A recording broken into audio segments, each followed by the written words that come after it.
Hello बच्चों। हिंदी साहित्य की कक्षा में आप सभी का स्वागत है। हिंदी साहित्य की कक्षा 5 का अध्याय लोकमान्य तिलक अध्याय नंबर 17 को आज हम पढ़ने जा रहे हैं। हिंदी साहित्य हमें सिर्फ भाषा यानी बोली ही नहीं सिखाता, अपितु जीवन जीने की कला, उसके महत्व और मूल्यों से भी हम सभी को अवगत कराता है। तो आइए इस अध्याय को प्रारंभ करते हैं। ये है अध्याय संख्या 17, लोकमान्य तिलक। पाठ परिचय के माध्यम से हमें पता चलता है कि इस अध्याय में लोकमान्य गंगाधर तिलक की जीवनी को बताया गया है। आइए उसे पढ़ते हैं। गणित की कक्षा चल रही थी, यानी क्लास गणित सब्जेक्ट की थी। अध्यापक महोदय ने बच्चों को गणित का एक प्रश्न हल करने के लिए कहा। प्रश्न था, यदि 5 भेड़ें किसी मैदान की सारी घास 28 दिनों में चर सकती हैं, तो 20 दिनों में उस मैदान को कितनी भेड़ें चर पाएगी? 7 भेड़ें गुरुजी। कक्षा में से एक बच्चे की आवाज आई। किसने उत्तर दिया? अध्यापक महोदय चकित यानी चौंक कर उन्होंने ये पूछा। उनके प्रश्न समाप्त होते ही उत्तर आ जाने की उन्हें ऐसी उम्मीद नहीं थी। बाल ने कक्षा में कई स्वर उभरे, यानी सबने क्या बोला कि बाल गंगाधर तिलक ने ये जवाब दिया है। सभी बच्चे ये बात बोलने लगे।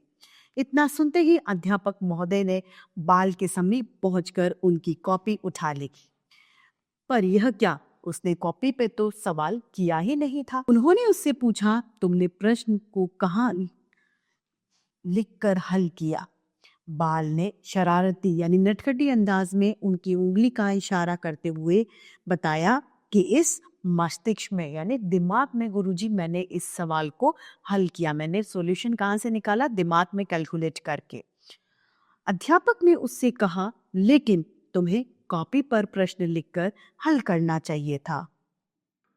बाल ने आत्मविश्वास यानी अपने ऊपर विश्वास और दृढ़ता से जवाब दिया, पर गुरुजी मैं मौखिक रूप से हल कर सकता हूँ, तो मुझे लिखने की क्या जरूरत है? बाल गंगाधर तिलक ने ये पूछा।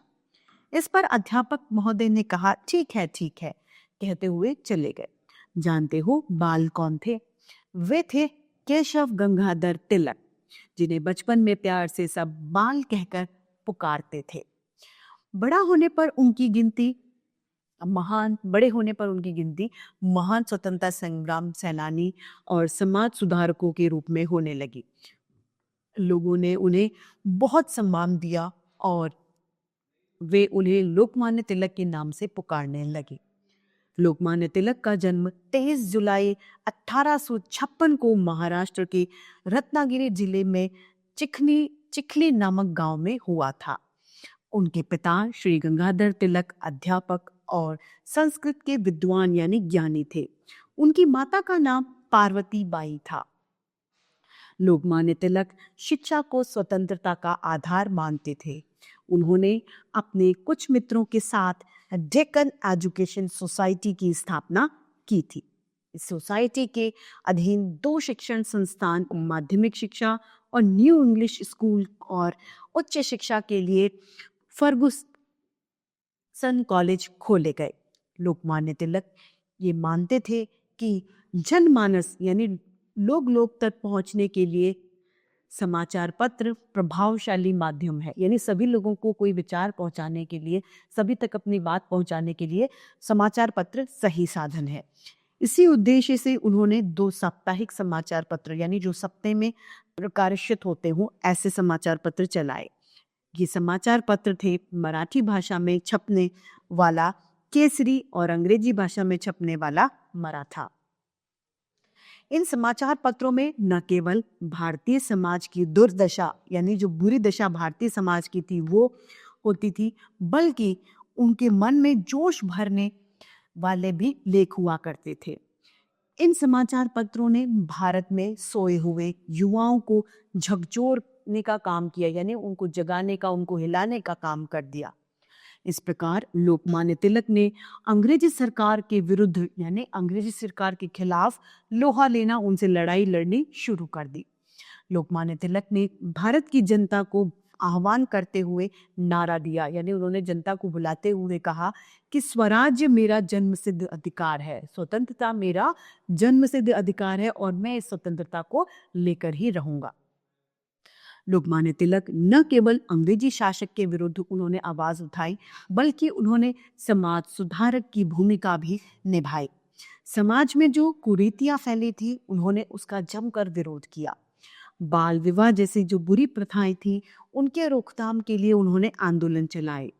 समाज में स्त्रियों की दिशा देखकर वो चिंतित हो उठते थे। उन्होंने स्त्री शिक्षा यानी नारियों को पढ़ाने के लिए भी, समाज में मान्यता दिलाने के लिए पूरे जोर से उन्होंने वकालत भी इसकी की। भारतीय समाज में लोकमान्य तिलक की लोकप्रियता दिन पर दिन यानी रोजाना बढ़ती जा रही थी। इससे अंग्रेज सरकार के आंखों में वो खटकने लगे, यानी अंग्रेजी सरकार को वो चिढ़ने लग गए थे। परिणाम यह हुआ कि अंग्रेज सरकार उन्हें बार बार जेल में डालती रही, जिसका नतीजा यह हुआ कि अंग्रेजी सरकार उन्हें बार बार जेल में डालती रही। सन 1908 में अंग्रेज सरकार ने लोकमान्य तिलक को गिरफ्तार कर उन पर राजद्रोह का मुकदमा, राजद्रोह यानी राज्य के विरुद्ध जो उपद्रव फैलाते हैं, उसका मुकदमा उनके ऊपर चलाया और 6 वर्ष तक की उन्हें सजा सुनाई। उन्हें मांडले जेल में डाल दिया गया। यह समाचार पूरे भारत में आग की तरह फैल गया। इसके विरोध में यानी इसके अगेंस्ट में मुंबई के बाजार तथा बंदे मिले क्या हो गए, वो बंद हो गए। मांडले जेल में लोकमान्य तिलक ने अपना ज्यादातर समय जो था वो पढ़ने लिखने में बिताया। इसी जेल में उन्होंने गीता रहस्य नामक एक प्रसिद्ध यानी फेमस किताब भी लिखी। 6 वर्ष की सजा पूरी करने के बाद उन्हें सन 1914 में आजाद कर दिया गया, यानी रिहा कर दिया गया। बाहर आकर वे फिर स्वतंत्रता प्राप्ति के लक्ष्य में ही जी जान से जुट गए। अपनी लगन तथा निष्ठा यानी अपनी लगन और अपने दृढ़ संकल्प की वजह से उन्होंने भारतीय संग्राम की सुदृढ़ आधारशिला रखी। सुदृढ़ यानी एक अच्छी और जो दृढ़ थी, जो मजबूत थी, वो आधारशिला रखी। स्वतंत्रता संग्राम का यह झिलमिलाता सूरज 1 अगस्त 1920 को हमेशा के लिए अस्त हो गया, यानी कि 1 अगस्त 1920 को मृत्यु हो गई। लोकमान्य बाल गंगाधर तिलक आज हमारे बीच में नहीं है, लेकिन उनके विचार और उनकी देशभक्ति हमारे लिए हमेशा ही प्रेरणा के स्रोत बने रहेंगे। तो इसी के साथ हमारी हिंदी साहित्य की कक्षा आज यही समाप्त होती है। फिर से हिंदी साहित्य में ऐसे रोचक अध्याय लेके आपके सामने प्रस्तुत होते रहेंगे। आज के लिए इतना ही, फिर मिलते हैं।